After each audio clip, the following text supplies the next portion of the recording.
Good day, ma'am. I am Rahima El Kamar And I'm Sanara M. Tando from BSED English 2C. So, our report is about Greek Myths, God and Goddesses by Edith Hamilton. Greek Myth, Gods and Goddesses by Edith Hamilton. The Titans and the 12 Great Olympians. The universe created the gods. In the elder god is the Titans, were for untold ages supreme in the universe. There were many of them. Each was of enormous size and incredible strength, but only a few appear in the story of mythology. The most important Titans is Cronus. His Roman name is Saturn, who ruled the other Titans. His wife was his sister, Rhea. Cronus is the father of Zeus, Poseidon, Hades, Hera, Hestia, and Demeter. The 12 Olympians. Number 1 is Zeus. His Roman name is Jupiter, the king of the gods and a supreme leader. He is a lord of the sky, a rain god and a cloud gatherer, who wielded the awful thunderbolt. His wife was Hera. He is represented as falling in love with one woman after another and descending to all manner of tricks to hide his infidelity from his wife. His breastplate was the Aegis, and his bird was the eagle, and his tree is the oak, as you can see in the pictures of Zeus. Number 2 is Poseidon. His Roman name is Neptune.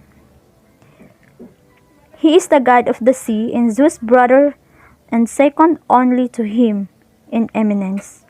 His wife was Amphitrite, a granddaughter of Titan, Ocean. He was commonly called Earthshaker and was always shown carrying his trident. He had some connection with bulls as well as horses. Number 3 is Hades. His Roman name was Plato, the third brother among the Olympians. He is the Greek god of the dead and king of the underworld. He had a far-famed cap or helmet which made whoever wore it invisible. And he was not a welcome visitor. He was unpitying, inexorable, but just a terrible, not an evil god. His wife was Persephone, a queen of the lower world. He had a three-headed dogs or hellhounds, Cerberus, king of the dead, not death himself, whom the Greek called Thanatos or Kus. Number 4 is Hestia. Her Roman name was Vesta. She is goddess of the heart and Zeus' sister.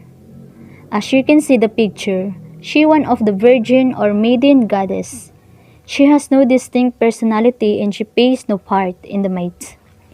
The goddess of heart, the symbol of the home around which the newborn child must be carried before it could be received into the family. In Rome, her fire was cared for by 6 virgin priestesses called Vestals. Number 5 is Hera. Her Roman name was Juno, a queen of the god and Zeus' wife and sister. The protector of marriage and married woman were her peculiar care. The cow and the peacock were her sacred animals. Argos was her favorite city. Number 6 is Ares. His Roman name was Mars, the Greek god of war and son of Zeus and Hera. His bird was the vulture. Ares is hated by both his father Zeus and mother Hera. He is always bloody and ruthless, yet we see in his vain bullying that he is also paradoxically a coward. Number 7 goddess is Athena. Her Roman name was Minerva. Athena was Greek goddess of wisdom and war, and she is the daughter of Zeus alone. She is a fierce and ruthless battle goddess, but elsewhere she is warlike only to defend the state and the home from outside enemies. She was the preeminently the goddess of the city, the protector of civilized life, of handicrafts and agriculture, the inventor of the bridle who first tamed horses for men to use. Athena was her father's favorite child. The word oftenest to describe her is a gray-eyed, or as it sometimes translated flashing-eyed. The chief of the virgin goddess and was called Midin. Parthenus, and her temple was the Parthenon. She was the embodiment of wisdom, reason, and purity. Athens is her special city.